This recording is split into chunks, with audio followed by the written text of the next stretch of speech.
Hello everyone, welcome to my YouTube channel Talwani classes. पिछली class में हमने बच्चों प्रेजेंट टेंस के बारे में पढ़ा था, जिसके चार पार्ट होते हैं: present indefinite, present continuous, present perfect और प्रेजेंट परफेक्ट कंटिन्यूस। आज हम पास्ट टेंस के बारे में पढ़ेंगे। पास्ट टेंस का मतलब होता है भूतकाल। भूतकाल का मतलब जो पहले काम हो चुका है उसका अब उसका कोई लिंक नहीं है। तो past tense,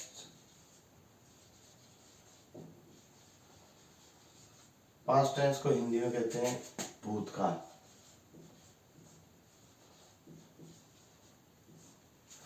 present indefinite, past tense का फर्स्ट पार्ट है पास्ट इंडेफिनिट।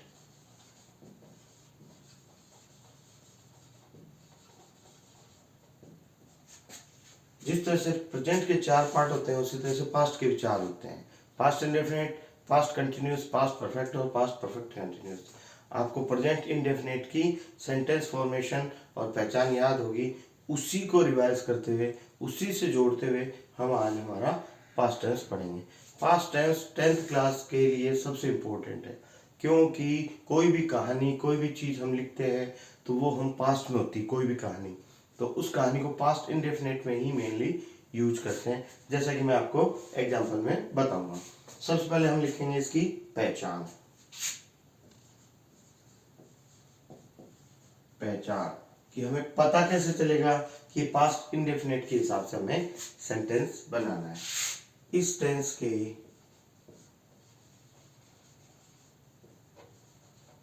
हिंदी के वाक्य के अंत में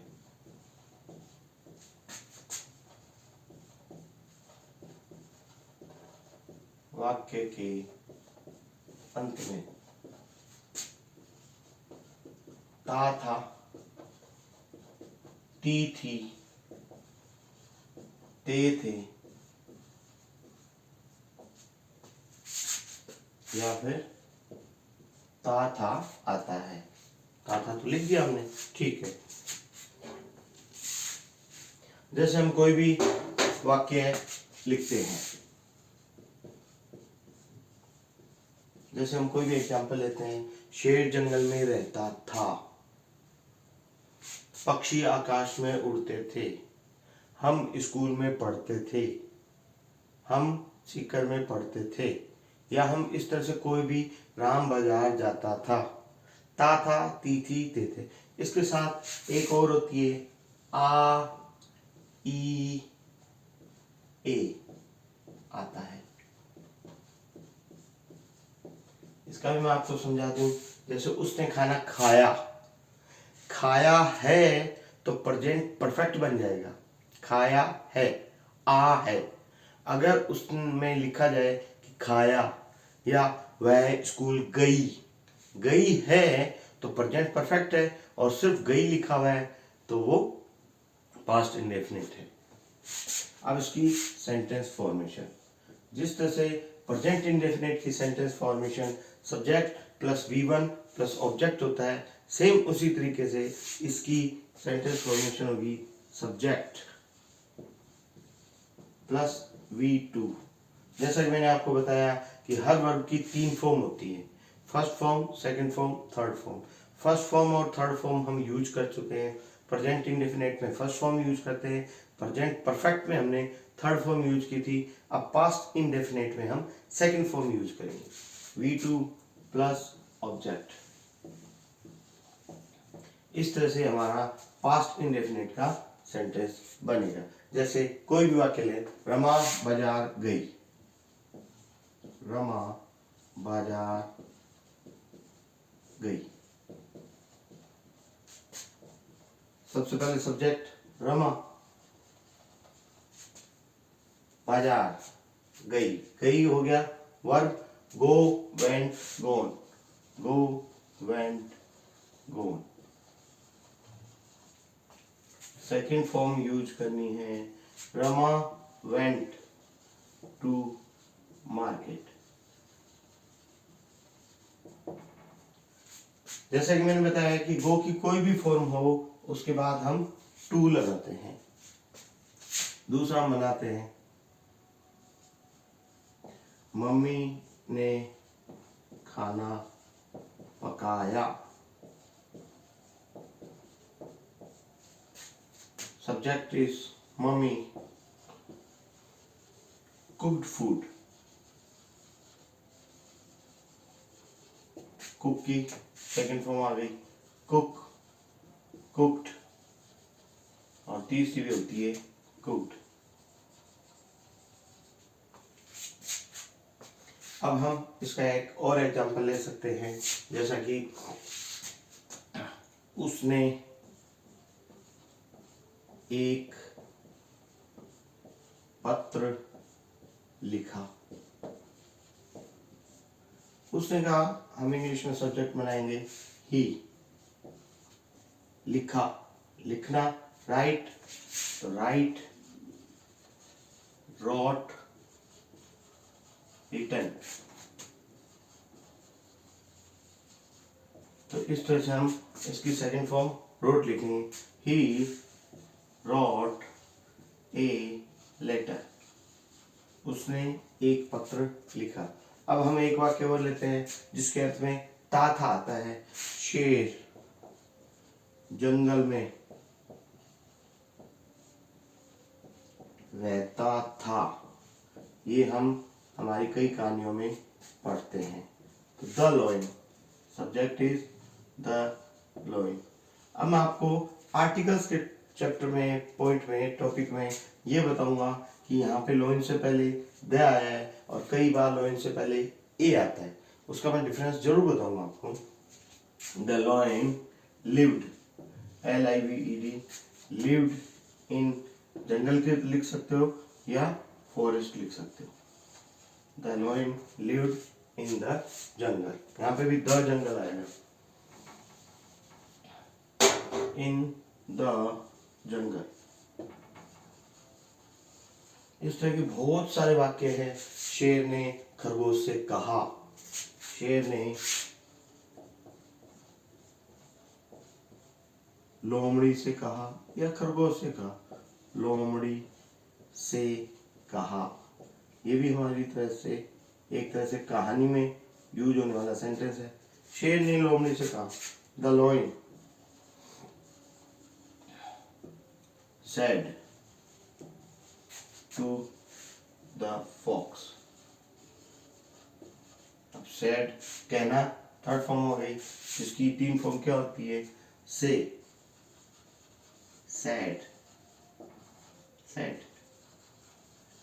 ये हम सेकंड फॉर्म और थर्ड फॉर्म सेम होती है, इसमें हम सेकंड फॉर्म यूज करेंगे। ये हमारी तीनों फॉर्म है। उसने एक तरकीब सोची, उसने एक तरकीब सोची। अब उसने एक फीमेल भी हो सकता है, मेल भी हो सकता है, वो तो उस कहानी के हिसाब से हम ही या शी यूज करेंगे। अगर मेल है तो ही यूज करेंगे और अगर फीमेल है तो शी यूज करेंगे। तो ही और शी, ही और शी जो भी सेंटेंस के अकॉर्डिंग, कहानी के अकॉर्डिंग होगा। उसने एक तरकीब सोची, सोची, सोचना का मतलब थिंक, थिंक, थिंक, थॉट, और थर्ड फॉर्म भी हमारी होती है थॉट। तो हम सेकंड फॉर्म यूज करेंगे, he she thought of a plan. अब यहाँ पे ऑफ एक प्रपोजिशन है। प्रपोजिशन का रूल होता है कि थॉट के बाद हमेशा ऑफ आता है। ये प्रपोजिशंस के टॉपिक में हम डिस्कस करेंगे कि कौन से वर्ड के साथ कौन सा फिक्स प्रपोजिशन आता है। कुछ प्रपोजिशंस फिक्स होते हैं, कुछ नॉन फिक्स होते हैं।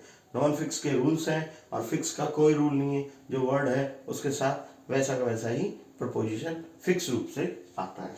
इस तरह से आपने देखा होगा कि पास्ट इंडेफिनिट में ये हमारे कहानियों के सेंटेंस है जो कि हम कहानियों में यूज करते हैं। ये हमारा है प्रेजेंट इंडेफिनिट का पॉजिटिव सेंटेंस, अफर्मेटिव कह सकते हैं जिसको। पॉजिटिव का मतलब आप समझ गए होंगे कि जिसमें किसी काम के होने की बात कही गई। अब हम हमारा सेकंड सेंटेंस करते हैं नेगेटिव, नेगेटिव सेंटेंस। अब नेगेटिव का जिसमें नहीं होता है उसे नेगेटिव कहते हैं, उसकी सेंटेंस फॉर्मेशन क्या होगी, सब्जेक्ट, उसके बाद लगता है डिड। जिस तरह से प्रेजेंट इंडेफिनिट में हेल्पिंग वर्ब डू और डज लगती है, इसी तरह से डू की सेकंड फॉर्म होती है डिड। तो डिड। अब आपको यहाँ पर विशेष ध्यान रखना है, यहाँ पर हम V2 नहीं लगाएंगे, V1 लगाएंगे। उसका एक पर्टिकुलर नियम है कि किसी भी सेंटेंस में नॉर्मली सेकंड फॉर्म सिर्फ एक बार यूज होती है, जो कि हम यहाँ पर डिड में लगा चुके हैं। एक बार सेकंड फॉर्म लगने के बाद यहाँ पे हम V1 ही यूज करेंगे। उसके बाद ऑब्जेक्ट, ये हमारा डिड के बाद नोट आएगा, बिल्कुल इसमें सभी में नोट लगेगा। नेगेटिव है तो नोट लगेगा, तो डिड नॉट, चाहे सिंगुलर हो चाहे ही शी इट नेम सिंगुलर कुछ भी हो, इसमें सिर्फ और सिर्फ डिड लगेगा। Subject plus did not plus V1। इस बात का में बच्चे अक्सर गलती करते हैं कि वो सीखे हुए हैं कि सेकंड फॉर्म लगती है पास्ट इंडेफिनिट में, लेकिन आप ध्यान रखना कि यहाँ पे हम डिड यूज कर चुके हैं, ये पहले से सेकंड फॉर्म है, और एक सेकंड फॉर्म होने के बाद दूसरी सेकंड फॉर्म नहीं लगती है, फर्स्ट फॉर्म लगती है V1 प्लस ऑब्जेक्ट। अब हम इसके कोई सेंटेंस एग्जांपल लेते हैं। बारिश नहीं हुई या बारिश नहीं होती है, दोनों एक ही बात है। बारिश नहीं होती है। अब 1 मिनट के लिए आप इसको सोचिए और इसका हम सेंटेंस फॉर्मेशन बनाएंगे। मैंने आपको बताया था बारिश के लिए इट यूज होता है, बारिश एक वर्ब के रूप में काम आएगी। इट नहीं होती है, डिड नॉट।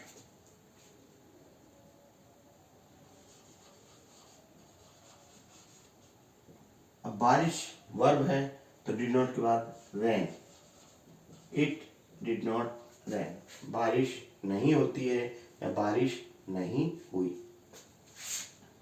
अब एक एग्जांपल और लेते हैं। किसान ने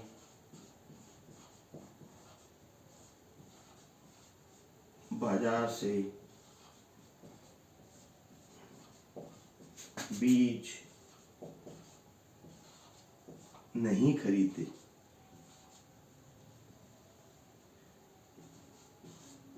नहीं खरीदे, या हम कह सकते हैं कि किसान बाजार से बीज नहीं खरीदता है, वो भी एक ही बात है।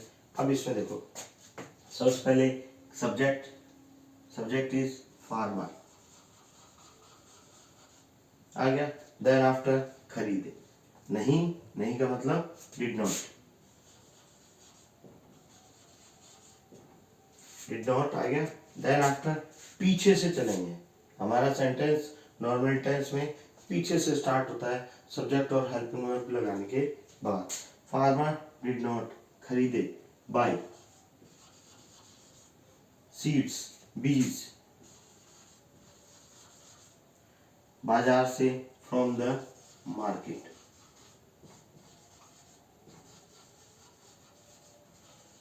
ये हमारा इसका नेगेटिव सेंटेंस बनेगा।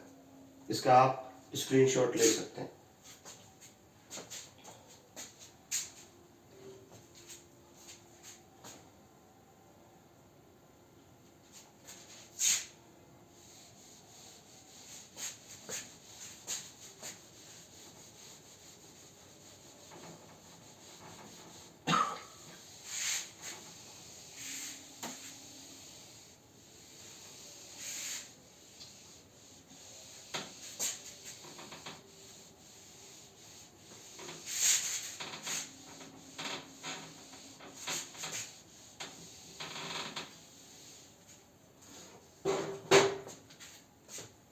नेगेटिव का एक अच्छा सा सेंटेंस और मेरे दिमाग में है, जिसको हम लिखते हैं, उसने पानी में अपनी परछाई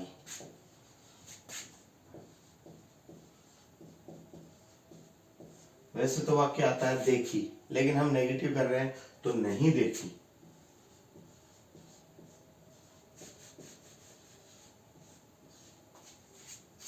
देखी उसने।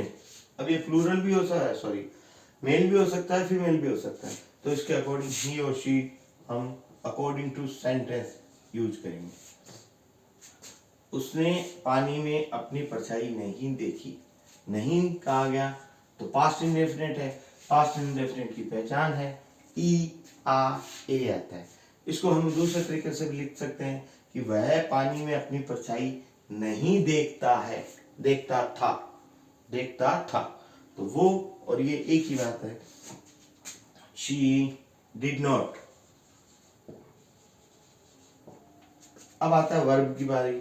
अगर ये सिंपल सेंटेंस होता, पॉजिटिव होता, तो उसमें हम लगाते डिड को हटाकर सेकंड फॉर्म सा, सा सीन, सी सा सीन। ये हमारी सी की 3 फॉर्म होती है। जो हम अगर सिंपल सेंटेंस हो तो सा यूज करते हैं, नेगेटिव है तो हम सी यूज करेंगे। शी डिड नॉट सी। अब आता है अपनी। अपनी के भी 2 मीनिंग होते हैं, हिज और हर। अब यहाँ पे हम ही यूज करते हैं तो आएगा हिज। ये याद रखना आपको कि मेल के साथ ही का अगला अपनी का अर्थ होता है हिज, और अगर शी है तो हर। ये आपने छोटी क्लास में पढ़ा होगा, तो इसको मैं दोनों यूज कर लेता हूँ। He she did not see his और हर। अब आ गया परछाई। ये एक वर्ड है जिसको हमें साथ में बनाना है, रिफ्लेक्शन। पानी में, इन the water.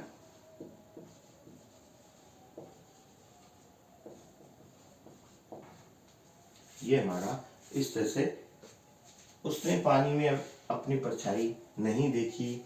She did not see her reflection in the water. एक सेंटेंस और करते हैं कि बंदर सारी टोपियां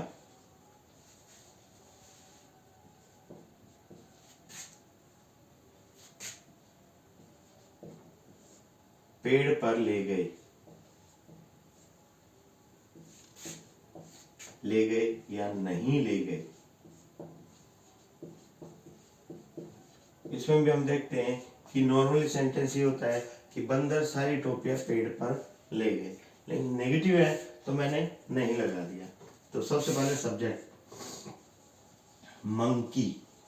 अब यहाँ पे मंकी आएगा कि मंकी जाएगा, क्योंकि बंदर ले गए, गए का मतलब प्लूरल, तो मंकीज, मंकीज ले गए। टुक अवे, सॉरी पहले डिड नॉट लगेगा, did not. Take away, take away, away का मतलब होता है वैसे दूर, तो वो जहां मूल टोपियां थी उससे दूर ले गए, तो monkeys did not take away all the caps. Take away all the caps on the tree. हमने कई तरह के ऐसे सेंटेंस देखे जो कहानियों में यूज होते हैं। अब हम अगला इसका करते हैं इंट्रोगेटिव।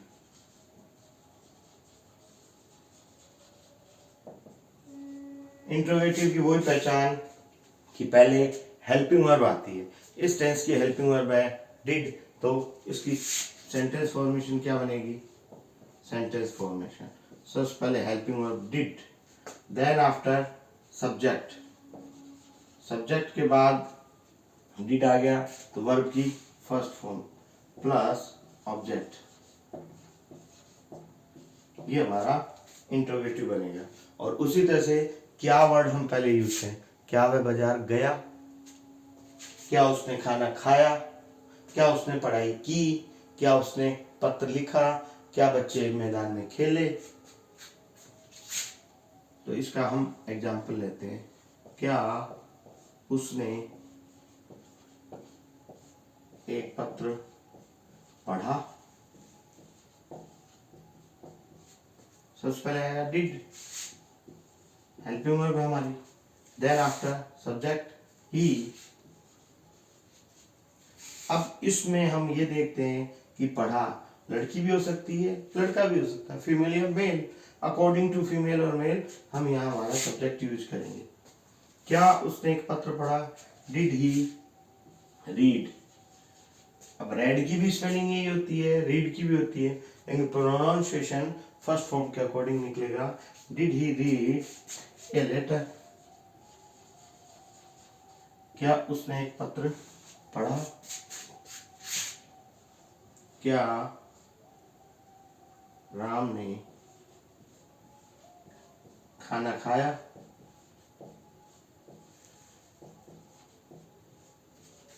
क्या did, subject is Ram.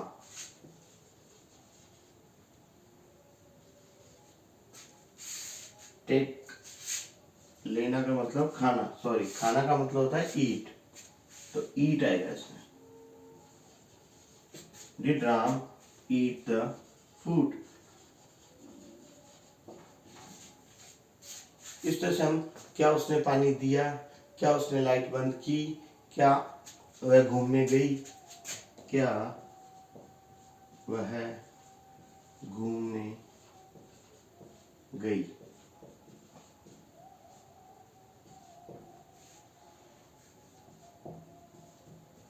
Did, अब अकॉर्डिंग टू सेंटेंस गई, गई का मतलब शी।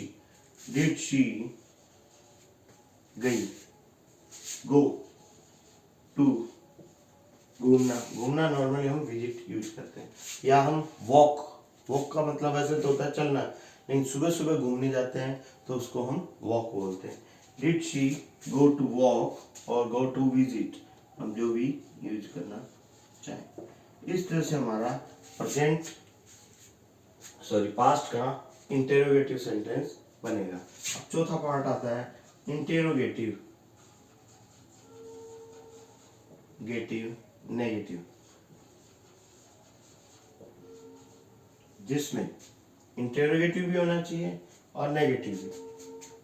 सेंटेंस फॉर्मेशन के लिए हम क्या यूज करेंगे? सबसे पहले did, then after subject, then not plus V1 plus object, ये हमारा इसका सेंटेंस फॉर्मेशन होगा। इसी का हम कोई भी एक एग्जांपल लेते हैं। क्या सर ने हमें नहीं पढ़ाया? पढ़ाया, तो इसका सेंटेंस का बनेगा डिड सर, सर भी लिख सकते हैं, टीचर भी लिख सकते हैं। डिड सर नॉट, सबसे पहले subject, then sorry helping verb, subject, then after not, फिर V1 पढ़ाया, टीच, और यहाँ पे ऑब्जेक्ट है हमें, टू अस। क्या सर ने हमें नहीं पढ़ाया? Did sir not teach us? अब एक एग्जांपल और लेते हैं। क्या उसने एक किताब नहीं लिखी?